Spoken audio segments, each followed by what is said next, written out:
शिव उपासना भगवान शंकर की कथा धीरे आनंद के विषय करती है, भक्ति का रस तत्व ग्रहण करने की एक प्रेरणा देती है। शिव महापुराण में वर्णन आता है, महाराज भगवान शिव को एक बार क्रोध आ गया।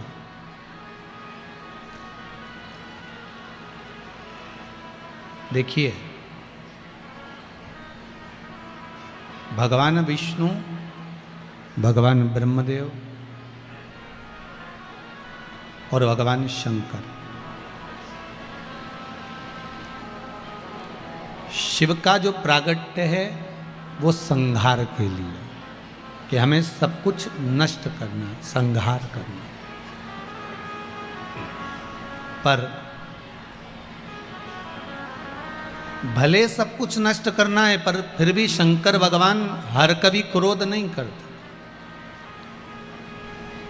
मेरा शिव, अगर ये जरूरी नहीं है कि आपको अगर कोई पद मिला है, आपको अगर कोई चीज मिली है तो आप उसका दुरुपयोग करो।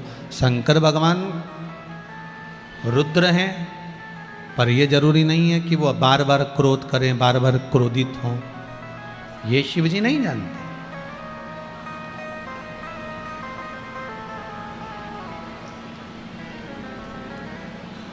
कोई कह रहा था, गुरुदेव ये शंकर भगवान क्रोध करते हैं तो इनका पूजन, इनका अर्चन, इनकी सेवा, इनकी चाकरी श्रेष्ठतम है।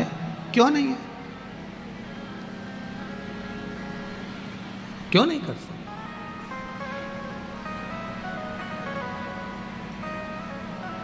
शिव क्रोध करते हैं, मना नहीं है, पर कब करना है, किस जगह पर करना है, किस स्थान पर करना है, ये शंकर अच्छी तरह से जानते हैं। मेरा भोलेनाथ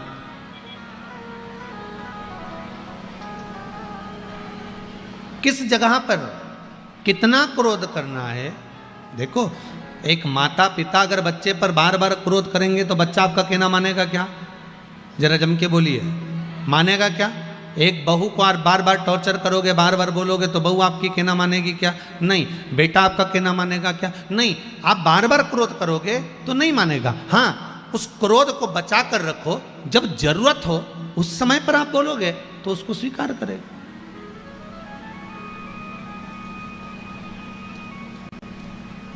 जहां जिस चीज की जरूरत पड़े वहां वो चीज होना चाहिए। हम पहले एक बात कहे थे आपको कि तीर्थ करने पहले के लोग जाते थे तो साथ में बर्तन, चावल, गेहूं, आटा, थोड़ा सत्तू, थोड़ा सामान बना कर ले जाते थे। आज के ज़माने में कोई बना कर ले जाता है क्या? आज के ज़माने में कोई बर्तन लेकर जाता है क्या?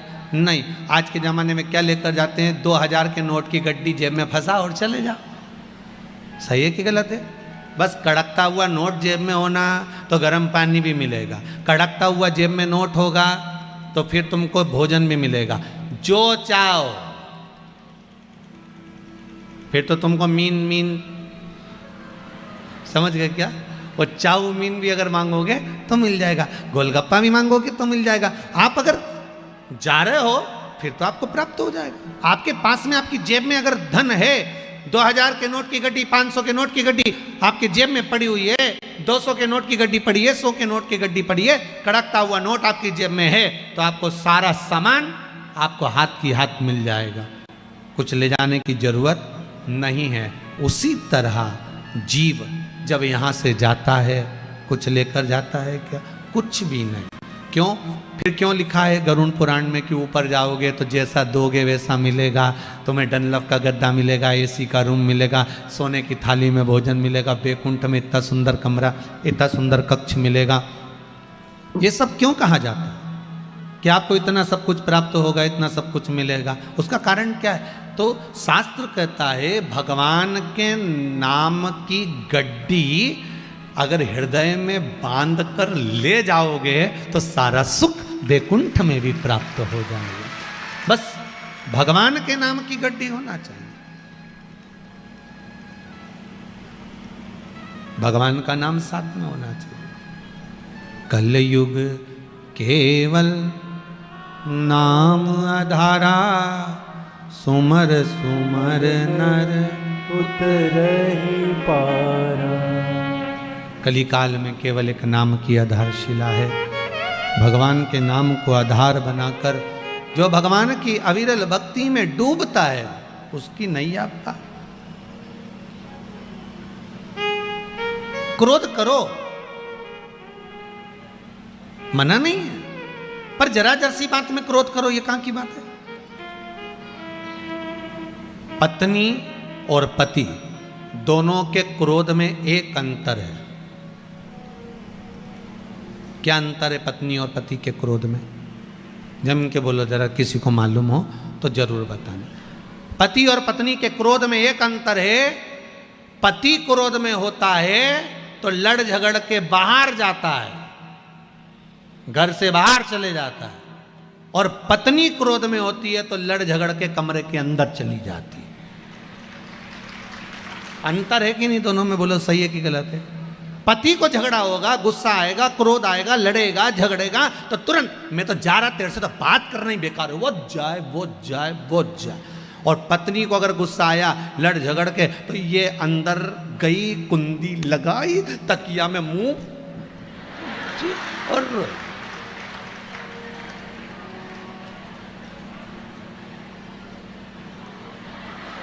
सही है कि गलत है? अरे बोलो तो सही। कभी तुमने किसी की लड़ाई में देखा कि पति अंदर घर में गया और पत्नी बाहर गया? वो नहीं जाया।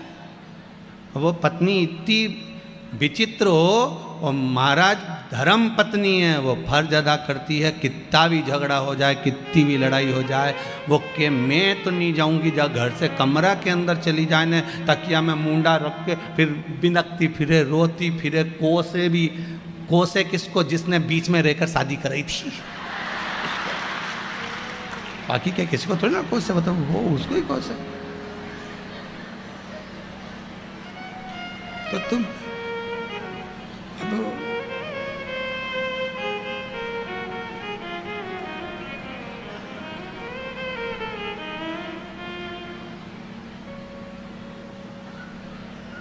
वो अंदर जा रही है रोने के लिए, वो बाहर चले गया। क्रोध होता है कभी कभी। एक व्यक्ति झगड़ा कर कर बाहर गया, उसने कसम खा ली कि अब मैं घर ही नहीं आऊंगा चाहे कुछ भी हो जाए। ये रामेती से जब जब मेरी लड़ाई होती है, मैं हमेशा घर से बाहर हो जाता हूँ। ये कभी घर से नहीं निकलती, मैं ही जाता हूँ। अब इस रामेती का तो मुझे मुंह ही नहीं देखना, चाहे कुछ भी हो जाए। अब वो झगड़ा करके चले गया। जैसे ही बाहर निकला, सामने से एक बहुत बड़ा ट्रक आ रहा था। इसके पुण्य सामने आ गए, आकाशवाणी हो गई, सामने से ट्रक आ रहा है, ड्राइवर सो गया, वहां से हट जाओ, मर जाओगे। बेचारा साइड में हो गया। भले ट्रक में मर जाऊंगा, पर रामेती तेरा मुंह नहीं देखूंगा। और आगे गया,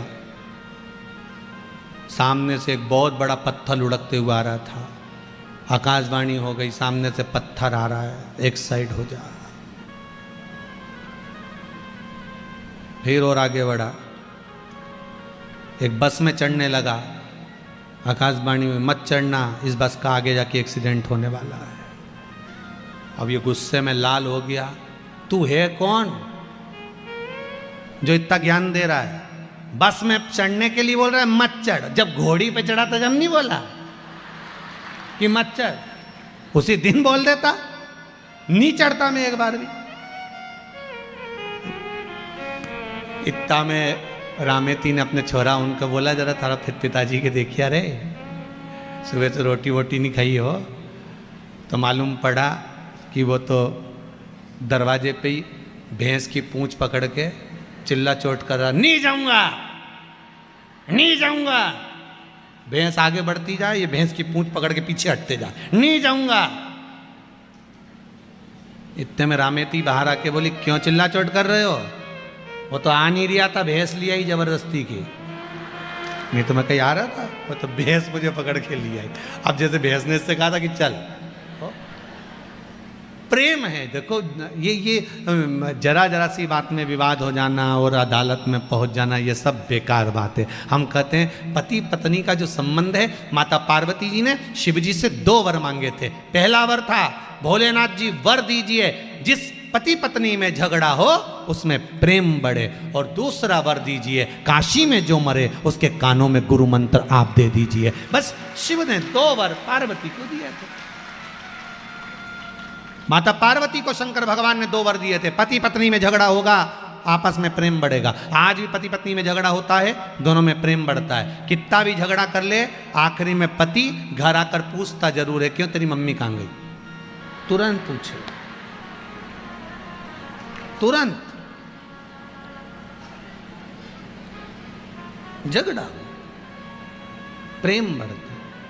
काशी में जो मरेगा उसके कानों में गुरु मंत्र आपको देना पड़ेगा। इसलिए काशी में मरने वाले का सीधा कान मरते ही टेढ़ा हो जाता है, क्योंकि पार्वती जी ने शिव जी से वर मांगा था, सीधे कान में मंत्र देकर आप मोड़ देना, मैं समझ जाऊंगी कि आपने गुरु मंत्र दे दिया। काशी अभिमुक्त नगरी है जिसमें मंत्र प्राप्त करने पर मोक्ष की अनुभूति हो जाती है, मोक्ष पद प्राप्त। शिव पुराण कह रही महाराज, शिव जी को एक बार क्रोध आया, उस क्रोध को ब्रह्मा जी ने घोड़े का रूप दिया। घोड़ा समुद्र में जाकर फेंका, जलंधर की उत्पत्ति हो गई। जलंधर का विवाह वृंदा के साथ में हो गया। वृंदा पतिव्रता धर्म का पालन करने वाली थी, पति को परमेश्वर मानने वाली थी, पति के चरणों का नित्य स्मरण करने वाली थी वृंदा। भगवान की भक्ति में वृंदा ऐसी डूबी, ऐसी डूबी। इधर पति गलत काम कर रहा है और वृंदा भगवान का भजन कर रही है। शिव महापुराण की कथा कहती है, हमारे घर में, हमारे परिवार में, हमारे कुटुंब में कोई एक व्यक्ति ऐसा भगवान देता है जिसके भजन के कारण बस हम सब अपनी जिंदगी सुख से जीते हैं। कोई एक व्यक्ति हमारे परिवार में ऐसा होता है, कोई एक। आप इस अभिमान में मत रहना कि आपका दिया खा रहा है, नहीं नहीं, परिवार में जरूर कोई ऐसा व्यक्ति होगा जिसकी भगवान उसकी कृपा का हमको दे रहा है। सबको धन्यवाद देते रहा करो, जब मर्जी मिले तब। बेटी अपने भाग्य का, बेटा अपने भाग्य का, माँ अपने भाग्य का, पति अपने भाग्य का, पत्नी अपने भाग्य का। कोई किसी का नहीं खाता, सब अपने भाग्य का खाता। और जितना जहां का, जिस भूमि का लिखा होता है खाना, व्यक्ति वहीं का खाता है। बहुत ध्यान देना महाराज, जिस भूमि का लिखा हुआ, आपको जहां जिस जगह का लिखा होगा कि आपको यहां का भोजन करना है। गए थे किसी के यहाँ शादी में, कई बार शादी में भी खाना खाकर नहीं आते, दूसरी जगह खाना पड़ता। मामा जी के यहाँ चले गए, मौसी जी के यहाँ चले गए। क्यों? तुम तो शादी में वहां गए थे, माँ का खाना नहीं लिखा था, माँ का अन्न नहीं लिखा था, आप दूसरी जगह पर जाकर खा लेते। माँ का नहीं लिखा। शिव भक्ति प्रबल भक्ति। महाराज, वृंदा का सातित्व बड़ा प्रबल था जिससे जलंधर बच जाता था। अब की बार भगवान नारायण ने भगवान शिव जी से कहा, भोलेनाथ इस जलंधर को मार दीजिए। शंकर भगवान करे जलंधर को मारने में मैं देरी नहीं करूंगा, पर वृंदा का सातित्व भी तो डिगाना पड़ेगा। एक सातित्ववान पतिव्रता धर्म का पालन करने वाली नारी, पति को परमेश्वर मानने वाली नारी, उसका सातित्व डिगा देना कोई सरल बात है क्या? बहुत कठिन बात, बहुत कठिन बात।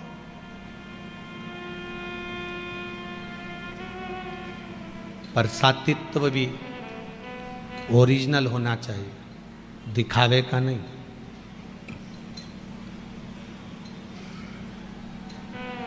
आज के ज़माने में तो सात्विकता का भी दिखावा होता है।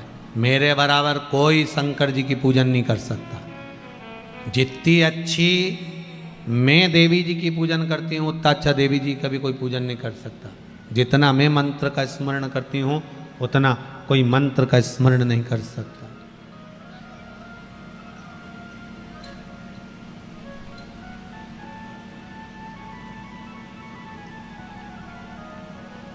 इतना अंदाजा लगाते हैं लोग बाग, तो कई कई बार तो शादी में अंदाजा लगा लेते हैं, मेहंदी अच्छी रची मतलब ई के चाहने वाला बड़ा अच्छा।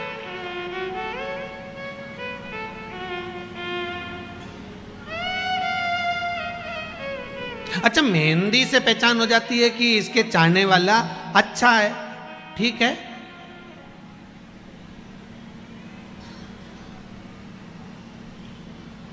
भगवान चाहे वो कौन सी मेहंदी रचा है कि मालूम पड़ जाए कि इसको भगवान बहुत चाहता है, वो मेहंदी कौन सी है।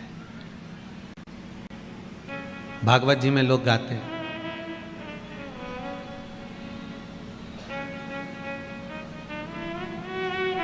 आओ मेरी सखियों मुझे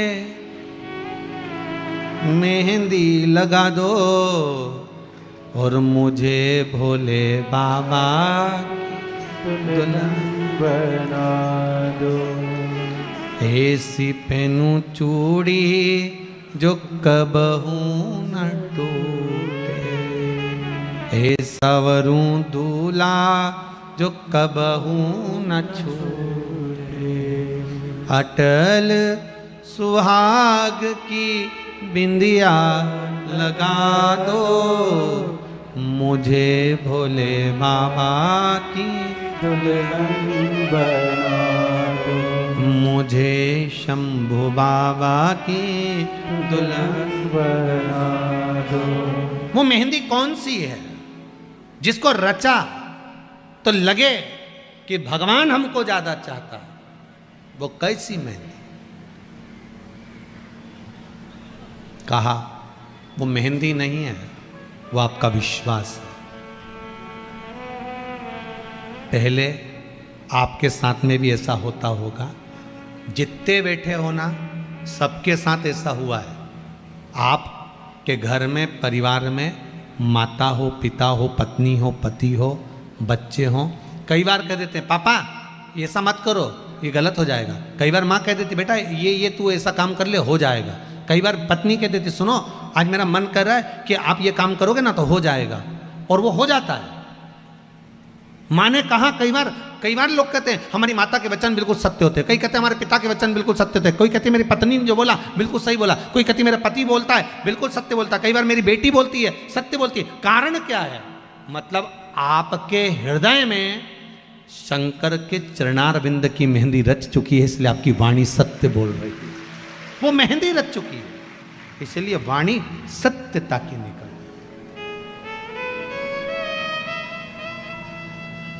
वो सत्यता की वाणी।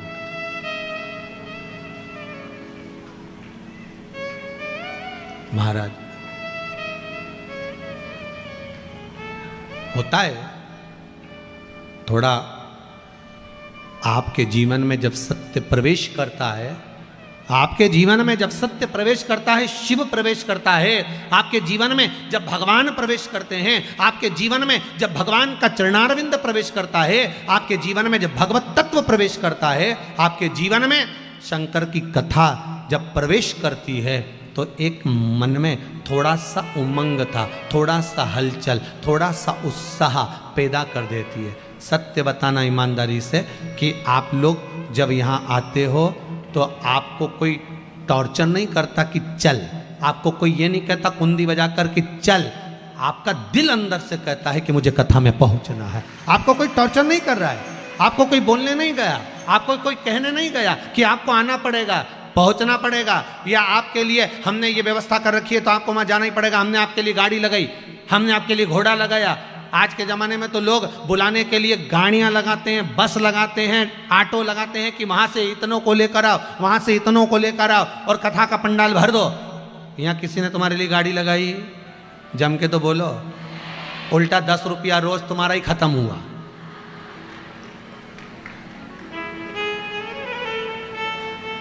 किसी ने गाड़ी लगाई? नहीं। किसी ने बस लगाई? नहीं। कोई ने जाकर कहा? नहीं, कोई नहीं कहा। केवल इस व्यासपीठ से, सीहोर से यह जरूर कहा गया था कि इंदौर में कनकेश्वरी गरबा ग्राउंड में कथा है, और आपने सुना और बाबा की कृपा से आप यहाँ पहुँचे। श्री रमेश मेंदोला मित्र मंडली कथा करवा रही है, भाव प्रकट हुआ।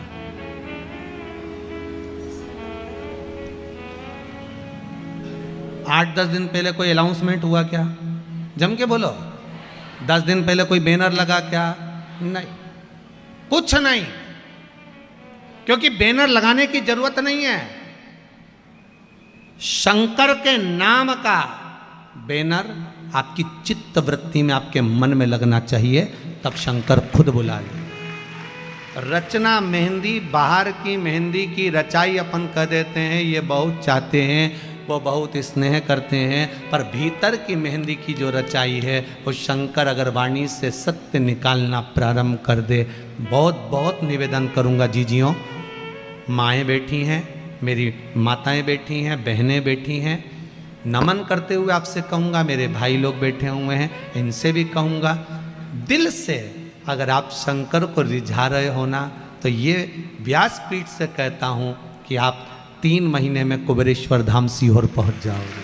दिल से अगर रिझाया है आपने, शंकर को मनाया, दिल से प्रार्थना करी, मेरे शंभू से, मेरे ओघड़दानी, मेरे त्रिकालदर्शी, मेरे कैलाशी से आप कहे दिल से।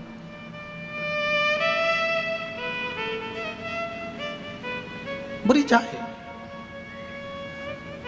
शंभो शरणे मांगू घड़ी रे, दुख दया करी ने दर्शन आपो। बाबा बस जीवन के सारे दुख, रोग, बीमारी, तकलीफ, सब कष्ट दूर हो।